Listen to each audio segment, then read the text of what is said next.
Hello, this is Russell Moore, and you're listening to The Russell Moore Show, brought to you by Christianity Today. Every week, we explore here conversations and questions from a Christian perspective to help you sort out how to live as a follower of Jesus in confusing times. And this week, we have a conversation to seek to do just that. It's Family Reunion Day on the show with Beth Moore, who has a new book called All My Knotted Up Life, a Memoir. She's been talking about it all over the country. And I've already heard from lots of people reading it. I got to read it earlier than most people, and I was glad to. And there are many other people who are reading it. My wife, Maria, who's in the room with me today, she's not usually when we have these conversations, but she said that she preferred listening to the audiobook, because she really enjoyed hearing Beth tell this story as well as just reading it. Beth Moore, welcome to the Russell Moore Show. I am so happy to be on here with you today, and I'm so glad Maria's in the room. I'm sending a ton of love to her. You know, when you look at this book, a lot of it is really heavy. I mean, there are parts of it that are really heavy, and you're an Enneagram 7, I think, likes to have a good time and plow forward that way. It must have been hard to kind of sit down and say, okay, I'm going to look at all of it. Yes. Oh, golly. I am considerably bouncy. I bounce back easily, all of those things. But it's such a mash-up, to look back over the course of a life as long as mine and as troubled as mine. And it's been all of these things, Russell, at the same time. And so there was no way to be true and not go to both of those extremities. Because I've had both a great time and a terrifying time on this planet. So it's just like, Lord, somewhere in the middle of that is my real life. You, in, I believe it was 2018, all the years mashed together in my mind right now, but in 2018, you put a picture up of yourself on social media as a young girl. Yes. We were in the middle of all kinds of fights and revelations over sexual abuse. And you said that was my story as a young girl, but you really talked about it more than you ever have in this book. And I wonder what that's like. Do you step back and say, should I say this? Is it going to be too painful to say this? Yes. How did you work through that? Yes. I came to that decision through a course of years, whether or not to get specific about those things. If you're listening, I do, after all of the years of just being pretty general about my background of abuse, then I got a little more specific by saying that it was under my own roof. And in this book, I actually do identify that it was my father. And it was a big step. But I'm going to tell you something, Russell. Over the last years, there are a number of reasons. I think that naturally at my age, I'm 65, that you know that you're narrowing down, certainly on your work life, your life in general. Even if you have 20 more years, you're narrowing down.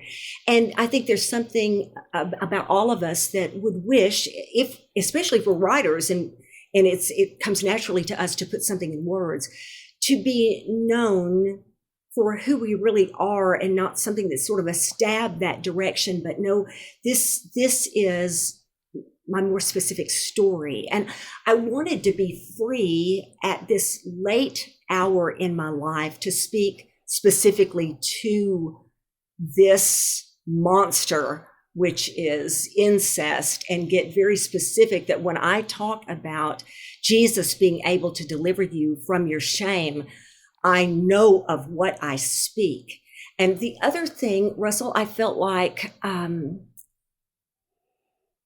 sometimes in the larger social media culture, we see abuse treated in my opinion, and in the opinion of a lot of survivors, lightly. Like Hmm. I want to say, and they do too. I don't think you get it. I don't think you understand the ramifications of it, and the lifelong ramification. Doesn't mean that you haven't had a lot of healing and that God hasn't put a lot of the broken pieces back together, but you really don't know. And so I felt like, you know what? Let's give this an address and a front door. Let's put it in a town and try to Hmm. understand with me what this is like when to tell it, you fear that you are going to tear your family up. But what the Mm. truth is, your family is already torn up. It's just Right. torn up under the roof. Yeah. And you and I both, we can sit here and think of specific faces right now of people we know who have Mm, lived through horrific things, came yes, forward and told their stories, and then people came after them to just yes, attempt to destroy them to the yes. point that I'm sure a lot of people say, "Well, I don't want to tell my story," and that's even more so when they think, "Well, it must be my fault." Must Oh, somehow be my fault. oh, it's And you terrible. really take that on head on in this Oh, memoir. Russell, when I was a little girl in church, there were so many pockets of my really young life that are just blackouts. Mm, Like, for instance, I remember one of my birthdays and it happened to be on a trip. And I think it was because it was away from home. And so just these odd blackouts. But I can remember vividly sitting at my church, First Baptist Church in Arkadelphia, Arkansas, which I will, of course, love to the death. It was the oddity about my story is that it was my safe place. My mhm, home was not my safe place.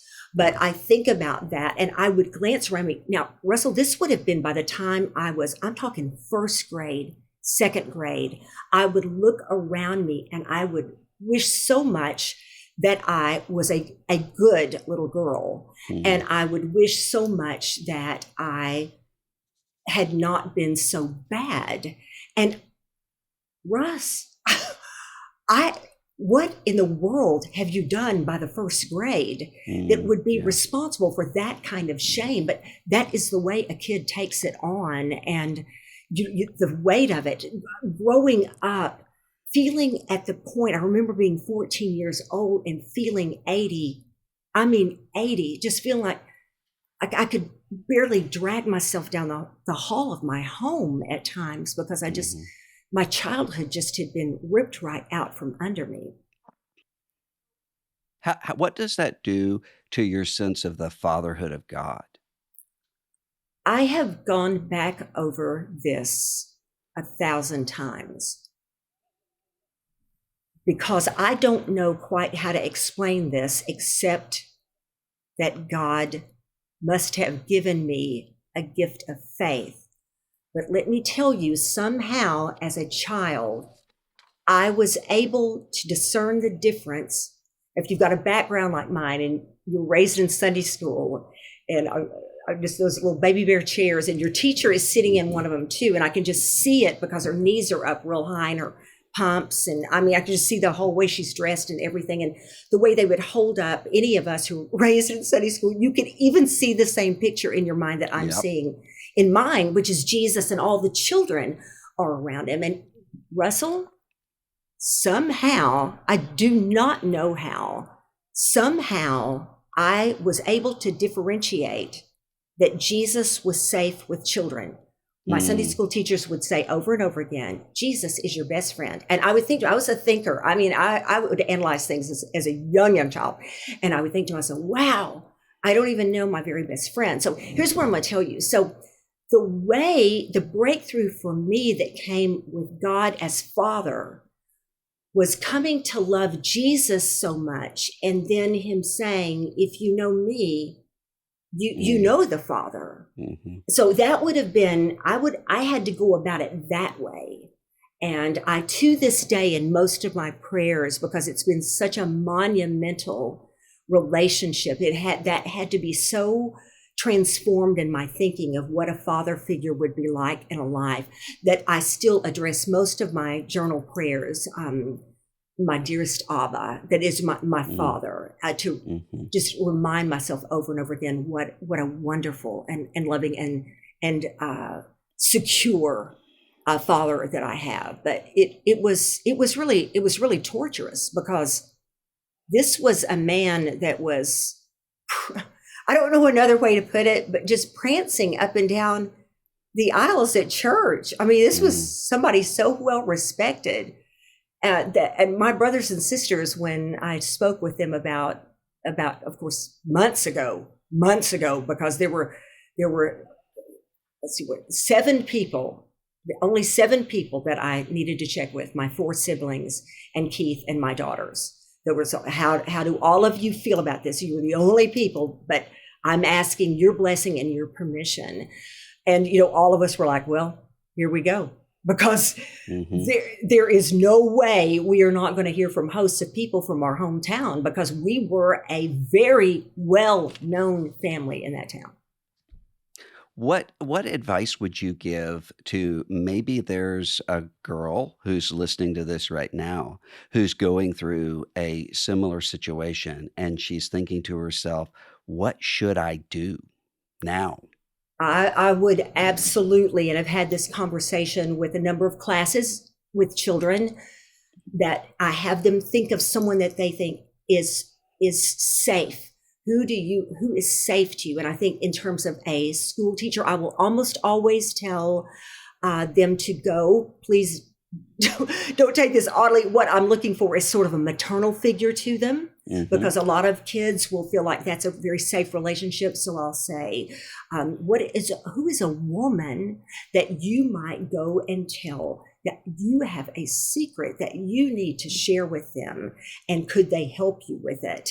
And so often, of course, we don't do that, but if we do, we'll find, if we even hint toward it, I'm talking about a child, if they begin to hint toward it with whether it's a Sunday school teacher or someone that they consider to be safe, and that's a hard thing to convey to a child. What does that look like? So I'll go through some descriptions there. But very often, if there is an attentive adult, there are some signs. Now, a kid won't always have them. So you believe a kid, your first reaction must be, okay, I hear you. I believe you. Now, let's talk this through. And now, how do we step through and get that child the help that he or she needs?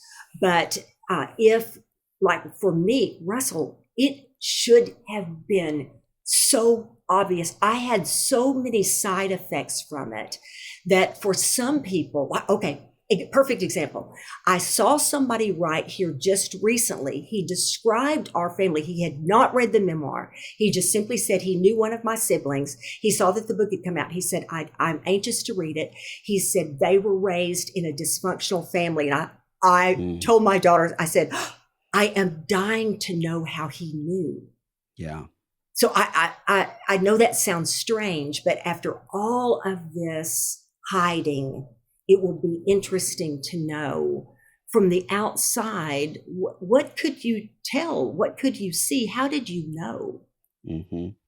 I think I might have texted you this, but I was looking at this video someone sent me the other day of a 911 operator who got a call from a woman ordering a pizza. And he said, "Oh, you have the wrong number." And she said, no, I'm calling to order the pizza. And he said, well, you're calling 911 to order a pizza. And he was able to pick up, oh, wait a minute. She's trying to call 911 without somebody dangerous in the house knowing that she's doing that. And the first thing I thought was how much we need that kind of intuition and training with Sunday school teachers and vacation Bible school teachers and others, just to pick up when there's something wrong that somebody can't talk about. Yes. And let me tell you something. There is even value in that safe person or those safe people in your life, even if you don't tell them. And I'm going to say this to you. I never told it as a child. I would have been scared to death to, again, because I thought this, and it was used against me and against us in our family, that because my mother had some emotional health issues and mental health issues, it was sort of used against us that what would mother do? What would happen to her? Well, she might hurt herself and all this. And man, you don't want to be responsible for that. But I will tell you this, Russ, I look back on my childhood with such fondness over those people who were so trustworthy and in whose safekeeping I found myself over and over. The times that with our GAs was what we called it. It was a missions organization and for girls in the Southern Baptist Church, and the slumber parties we had, all without harm and with so much love and so much safety. And my pastors along the way. I said in the book, now that I look back and think about going to my pastor at 18 and telling him, as I had been advised to do, that I believed I had a calling. I look now at our present culture and could see, I was sitting pretty to be groomed. I mean, if you've ever met anyone who was just in the absolutely perfect place to be groomed by an abuser, I was, and yet I wasn't abused by a pastor. And so I say that because I don't want someone to think, I missed it with so-and-so. You still had a profound influence. These are people that kept me from cynicism, that made me know, oh, no. So at no point throughout have I had to think to myself, no one is good. No one does right. Yeah. No one is trustworthy. No big person is safe for a little person. I had too many people that were trustworthy with me to think that. So there's still value, even if they missed it or tried to get to the bottom of it and couldn't do it. I'll tell you this. I won't speak for all victims, but I'll tell you this. When you come from a home like I came from, especially in a small town, I've said so many times, if you're going to have a really, really messed up family, you need to move to a big city. You do not need to be in a small town because everybody knows. Yeah. And, I'll speak for myself. I was proficient at putting out a very, very different kind of facade. I knew I would have known how to say what I needed to say and what excuses to make, but anybody really discerning would have known something was wrong. Well, even apart from, you talked about how you look back and see it could have been a really dangerous situation if there had been the wrong pastor. Even apart from that, though, I'm imagining in 19 something, pastor of an Arkansas Baptist church has a young woman who comes and says, I think God's calling me to teach the Bible. You easily could have had somebody who just said, that doesn't happen. No, he hasn't. And rejected you. Exactly. No, he hasn't called you to do that. No, by the time that I was at the age where I was beginning to speak, this was the point when I was at First Baptist Church in Houston, and my pastor was John Bassano. And I can't help but grin when I say his name, because he sort of was a maverick anyway.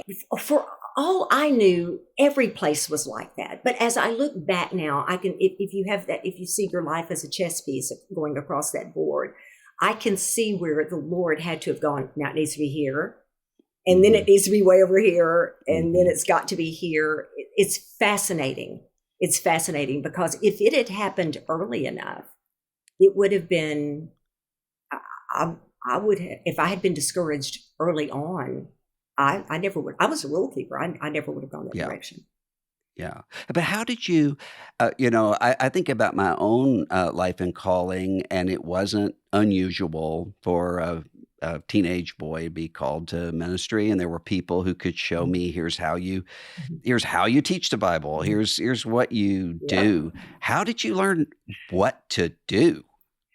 Well, for one thing, this was the big deal because I said, I had peers, the guys would go, I'd hear them, at our churches go, and then God called me to preach. And it was like, what does that feel like when there's something so specific that God called you to do that? Well, the only thing I could decipher from my strange calling is that I was just to follow him. I was his. And I've been so thankful for that. And somebody needs to hear this. I hope this is encouragement to somebody listening.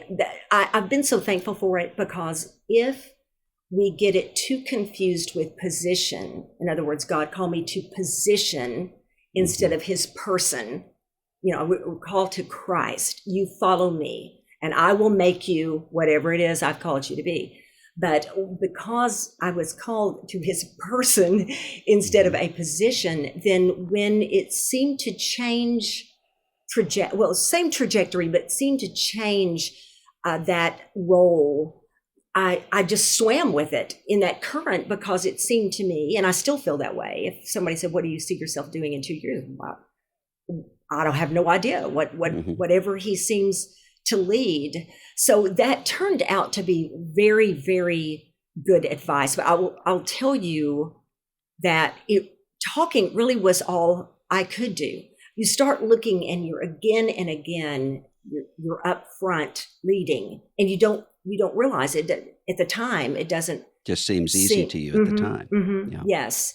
So that was really it as much as anything. And you're just thinking I was going to be a Christian motivational speaker, communicator. It was not until I got into a Bible doctrine class that I went, this is the most exciting thing I've ever done in my life. And still to this day, okay, Russ, I have to tell people listening, I don't know if they know you're a Sunday school teacher, but of all things, every Sunday morning, I pray for all my pastor friends. And I always pray for you because you teach Sunday school. I usually know what book of the Bible that you're teaching out of. And to this day, just a good Bible class, somebody that loves it and finds a lot of life in it and is going to bring context to it, and the Holy Spirit animating the page. Still, to me, life does not get better than that. I still absolutely.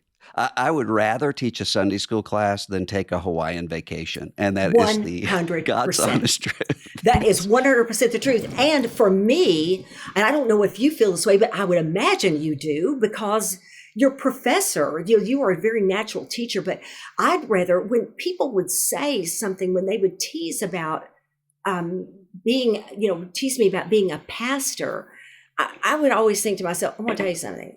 I would rather be a Sunday school teacher 1,000 times over than I would want than to be a pastor. My thing is lessons, not sermons. That just was not, that wasn't, I like to just really take some time with it. And so I love it. I love to be in a class, and I love teaching a class. You know that I have thoughts about this because we've talked about it quite a bit, but when you just look out and you see in evangelical Christianity, we're able to cooperate with different views on something the Bible talks about all the time, baptism. Yes. We're able to cooperate over differences on the Lord's Supper and church government and so forth. But when it comes to differences, when it comes to women and men, in terms of exactly how God has gifted us to do, there's this narrowing and narrowing and narrowing and narrowing. And there's always a different group of people who are the heretics at the moment. Absolutely. I mean, we have to save a space on our little boat here for Rick Warren now because of this. Why is that? Our poor sinking boat, Russ. It's just the worst. Every time somebody new gets on it, we're like, we're so sorry. We're so sorry. We'll try to find something to laugh about. No, it's the truth. It's the thing. I'd love to get to the bottom of that. And I don't know how to explain why that is the thing that seems to be one of the biggest hangups of all. And you can, as you said, you can disagree on 1,000 other things. But one of the things I have said often, because I was raised in a very conservative part of evangelicalism, and now not as when I got out in the larger world, I realized, whoa, there is stuff to the very far right of me. And I'm not talking politically. I'm talking about doctrinally, and then just the way we practiced our faith. In other words, I taught Sunday school for Mm-hmm. years, for 23 years. And, but one of the things that I say now, that if you ask me, Beth, what would you say if you would hold people responsible for that you feel like they really did unfairly in your segment of the body of Christ? And one of the things I would say is that we were taught pretty blatantly certain things as the only orthodox way to possibly interpret it. I mean, that was it. That was it. There was no other way to be sound in Scripture, and no other way to have a high value of Scripture than to hold this particular interpretation of these Scriptures. And I said so many times, I have never resented, not once, being taught or teaching 1 Timothy 2, for instance. Never, never. What I ended up resenting is too strong a word, but just complaining about. My complaint back would be that instead of saying, now, these are the differing views. Now, where are egalitarians getting this? Well, they would be getting it. We did it with eschatology, Russell. Right, sure. I was taught in my Bible doctrine class, this was going to be this was dispensationalism, this was going to be amillennialist, this was all of these different views I was taught. And then my doctrine teacher would say, this is where I really land. Why is it we could not do that? Why was it we had to say, no, anyone that teaches any differently about women, it is heresy. And that's just the bottom line. And I will be on Twitter talking about a ham sandwich. I will be talking about buttermilk cornbread, and some guy or grapes. And someone will reply to me. They will give me 1 Timothy chapter 2 about women not teaching men. I'm going, am I teaching you anything? Am I? I'm trying to share cornbread here. So I do not get it. It feels to me like a power move, like it is a threat. And I want to say this, Russell Moore, I did not know a single woman in the entire Southern Baptist Convention, not one. And I knew I know a lot of women in that world. That was my world. That was after the pulpit of her church. Did not know one, not one. Yeah. I have to confess something to you. I lied this week. And it just, the Lord convicted me of lying a little bit later. Okay. And here's how it happened. There was a great minister that you and I both know, a former Southern Baptist, who came up to me somewhere where I was speaking and said, "Do you miss the Southern Baptist Convention?" And my response was, "Not one bit." And we kind of laughed, and I went on. And later I thought, what a lie. Because Maria knows, who's sitting here. I have my Baptist hymnal over here right next to me with the Book of Common Prayer. Yes. And every day, as you know, because we've talked about it, I wake up and think, oh, I miss so many people and so much about it and so forth. And I just, that really wasn't true. There was a sense in which, I do not miss Southern Baptist Convention Executive Committee meetings or whatever. Right. But I can't say that I don't miss it. And you and I both left around the same time. I'm wondering, would you, the old joke that people always make when they find out I'm a country music fan is, if you play the country music song backwards, you get your dog back, your house back, your truck back, whatever. If we took the timeline and we sort of said, okay, let's just rewind it. Yes. And we don't say anything about Trump. We don't say anything about the sexual abuse stuff. We don't say anything about race or whatever. We just back it up. Then our friends are back, our church Mhm. is back, our everything is back the way that it was. Would you do that? I'd have to say no, and it's not easy for me to say no because it was to lose that part of my life and that identity. I mean, and it was as strong an identity as I had. If I Yeah. was, believer, wife, mother, grandmother, it would have been right up there alongside. So that's a difficult thing to say. And I'm like you, I'm going to tell you that first year I had to unfollow Russell. I'm gonna estimate somewhere between 20 and 25 people, mostly Mm. pastors or either women friends who worked in positions where they were talking Southern Baptist life. I had to cut off all the channels because not because I hated it, but because every reminder, Yeah. the words Lottie Moon would make Yeah. me want to cry. All of it, Yeah. certain hymns, all of it. But I'm going to tell you why I think no.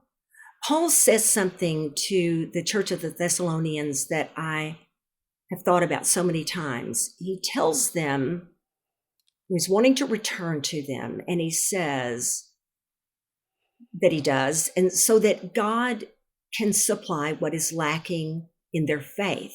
And Hmm. he doesn't mean so much that their faith is lacking as much as he means so that they can just keep on growing. I think that I would have gone to the grave thinking a certain way about liturgical churches. And Mm-hmm. I don't think I would have wanted to miss this part of my life because it has been so precious to me. And I didn't have negative feeling. What I would have thought, I would not have known. You hear it said over and over again that, all the ritual, and you'll Yeah. hear people I, that would have come from my world that we would have said, it's wooden.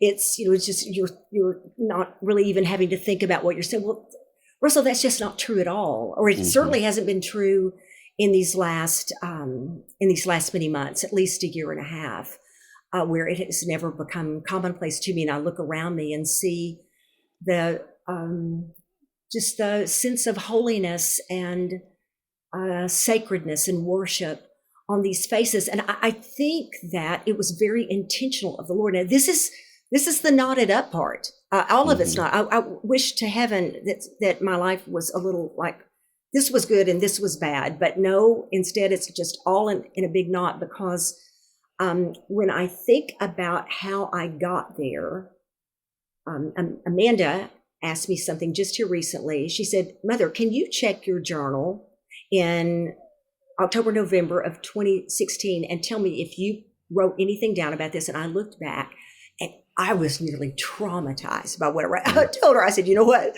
I've got her answer, but I said, I'm gonna have to put this up because it was so I Yeah. got there such a traumatizing way. And yet I wouldn't have wanted to trade this for anything. Yeah. So I just don't know. And the other thing, Russ, what is most important to me in all the world, this is not spiritual talk here. This is not, I mean it. I mean this when I say it. What's the most important thing in the world to me is that I get through this with Jesus, Yeah. with my faith and my faith alive, and that my relationship with him is very alive. And in this process, I mean, I've had to practice my faith. I've had, like, this would have been no time to give up the spiritual disciplines. Oh, yeah. I'm waiting for that season of my life when I can just settle in and, start getting lazy about the spiritual disciplines. Somehow that hadn't happened in my adult life yet because the Lord just keeps me in a situation constantly where, I'm desperate for him. Mhm. So no, I wouldn't. I would have missed a group of people that have become so precious to me, and I would have been very ignorant about the worship practices and ways of some of our liturgical brothers and sisters. Yeah. I was talking to a church that wanted me to talk to their leadership about whether or not they should stay in the Southern Baptist Convention or leave. And I said, okay, I'll talk to you, but I will only talk about the positive side. I'm not going to say that's the only side, but I don't feel called to give you the other point of view. I mean, obviously, Yes. I left, but I want to tell you the good things Yes. about what's going on in the SBC, and I did. And at the end of it, someone said, yeah, but if you could go back and do it again, would you stay? And What did you say? I said, I'm going to say no, only because I'm too Baptist to say hell no. And it was the most honest answer I could find at the moment. And I think I did not see that coming. And I think probably what I should say in that situation is, well, it's knotted up. Yes. Life is Yes. knotted up. Yes. There's so much joy and so much pain together. And that who can discern? Yeah, and there's people that have gone through this all over the place who are grieving, and one of the things they're grieving is broken friendship. Oh, and the worst. You think about, there are things that I will think about, Beth, and I will think, oh, I want to call so-and-so. And I want to catch up so-and-so about this or whatever it is, and immediately think, oh, that person's not talking to me. Or be somewhere in an airport or something and see somebody and think, well, I better not go up and talk to that person because it'll get them in trouble. Those sorts of things. I mean, that's the worst part. And there are a lot of people who are going through that in their lives. What counsel do you give for them? It really is heartbreaking. That of course is the worst part of it, is the loss of relationships. And for people that have been in, I was thinking about us and people like us, that Russ, we weren't just like sprinkled in Baptist life. We weren't like Presbyterians in Baptist life. We were fully immersed. I'm talking about all the way under. I've said so many times to anyone because lots of people ask me about you, and because you're my son, but they ask me about you. But I say all the time, the thing about it is that we were in two different roles, but what we have in common is we could not possibly have been more involved in Southern Baptist life, and lifelong, lifelong. It was all I ever knew. And so that is enormous. And all your friendships and all that network of relationships. And I even thought, here, even in the last couple of days over the memoir, I knew that a couple of my Southern Baptist pastor friends I knew they had gotten the book, and then I get vain imaginations that I didn't hear from them, and I thought, I wonder if they hate me, because I wonder if they could tell how much I love them.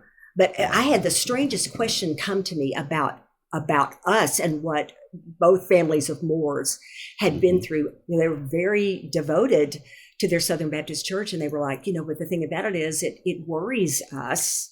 They said, then we think about, they said, we have a great respect for Russell, and we love you so dearly, and it messes with us, and what would you say to us? And what I'm able to say very, very quickly, because this is the truth, is I said, you need to know, and this, I don't even know that this is a real word. I said, I can speak for Russ. I said, I can't speak for him on a lot of things. I can speak for him on this 100%. And that's it. Both of us are stayers. We are not leavers. We're stayers. And I said, you stay wherever God has you until he makes it impossible to.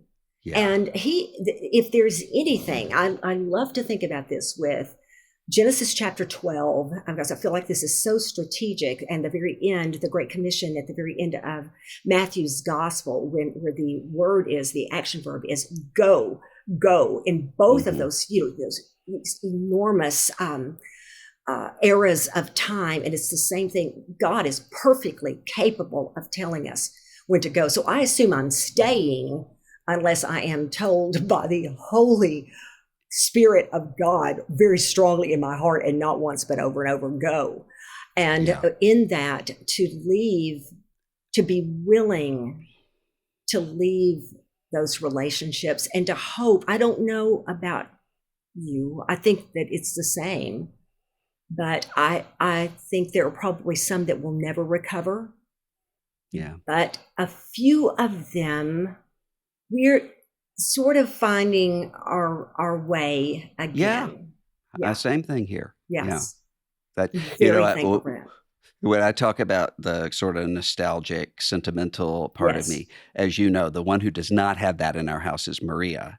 And so she sort of Keith calls this Stockholm syndrome. And she has no moments of longing or looking backward. So Keith, you know what? No. And let's say that's fair, because I'm going to tell you something. Mess with me, but don't mess with my people. Yeah. And so we have to give them that.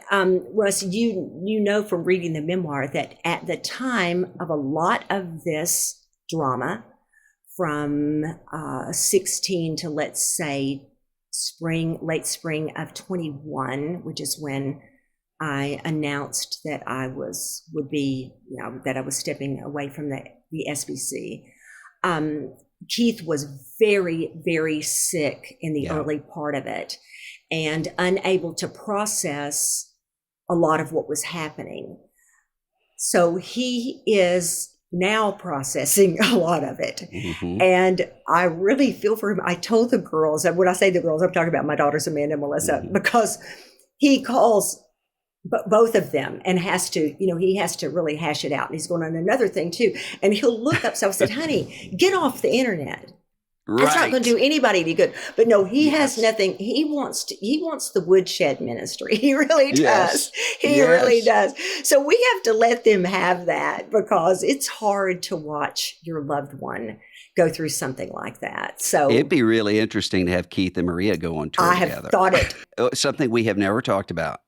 Okay. But I discovered in all my knotted up life, I think it's been a long time since, because I read it, when you first wrote it. And so it may have been somewhere else, but I think it was in the memoir, that we both have grandmothers who dip snuff. Absolutely. Absolutely.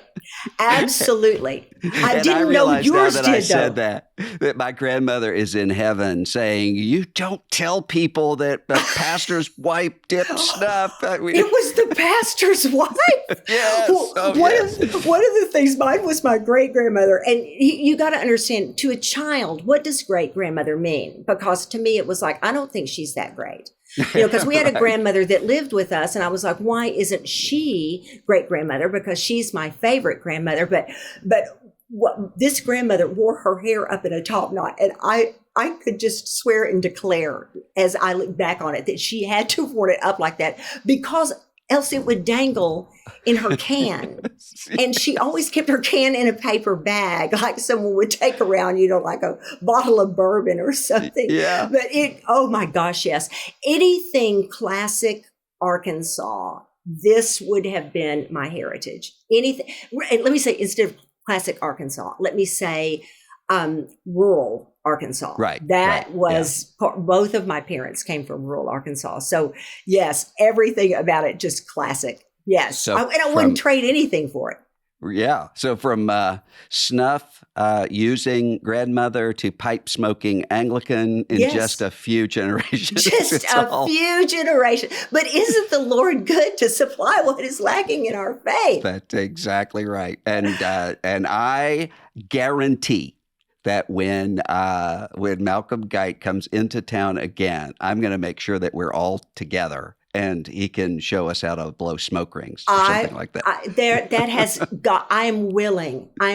I have told him I will inhale. I'm ready. I'm going to do it. Here we are with chewing tobacco and cigarettes and pipes. This is why they ran us out of the Southern Baptist Convention. You are 100% right. 100% right. Well, the book is All My Knotted Up Life, a memoir. It's phenomenal. And there are a lot of people, I'll say this, Beth, there are a lot of people who can teach and preach and work through the Bible, but writing this sort of a gripping, very personal, beautifully crafted sort of memoir. Not many people can do all of that, and so it's really striking. Thank you so congratulations much on this. Thank you so much for that. And I was thinking about this morning when I was thinking about talking to you today. I was thinking about in one of those really dark moments in 2016, 2017, somewhere. Friend of mine, Andrew Peterson, singer, brought me a little lamp, oil lamp from Gethsemane Abbey, because he knows that I go there a lot. He does too. He gave that to me, and he gave me a note that came at just the right time that I actually framed it and put it up, and I look at it all the time. And he says, you remember that thing that Galadriel gave Frodo? She says, may I be a light for you in dark places when all other lights go out. Yes. And maybe this will remind you of that. And yes. it really was. And I want to say from this, Frodo, you were and are too. And I am thankful to God for your friendship and for your ministry. Thank you so much for that, brother. I tell you, I've said to you many times, and we'll say it again, I would not have wanted to miss this friendship for anything. And listen, it was hard won, and I am so thankful for it. Thank you so much. Well, it's always Mother's Day somewhere, so you keep speaking and teaching and writing and onward. I'm going to do it. Thank you, my Beth brother. Moore, thank you. I've been waiting until I could tell you all about this. I have a new book coming out on August the 1st of this year. It's called Losing Our Religion, an Altar Call for Evangelical America. And really what this book is about is how to navigate the craziness that we're all facing right now. How did we get to the point of exhaustion that so many people are facing? Why are so many people leaving the church? Not because they can't believe what the church teaches, but because they don't believe the church believes what the church teaches. How can evangelical Christianity ever turn around? What would that look like, and how do we get there? That's what this book is about, and you can pre-order it in the show notes, and I look forward to sharing it with you August 1st. Thanks for listening. Links are always in the show notes for resources mentioned in this episode, including a link about how you can have a trial membership to Christianity Today. Be sure to subscribe to the program, send an episode along to a friend who might benefit from it, and leave us a review when you can. It helps other people to find the show wherever you listen to podcasts. I'm Russell Moore, and this is The Russell Moore Show from Christianity Today.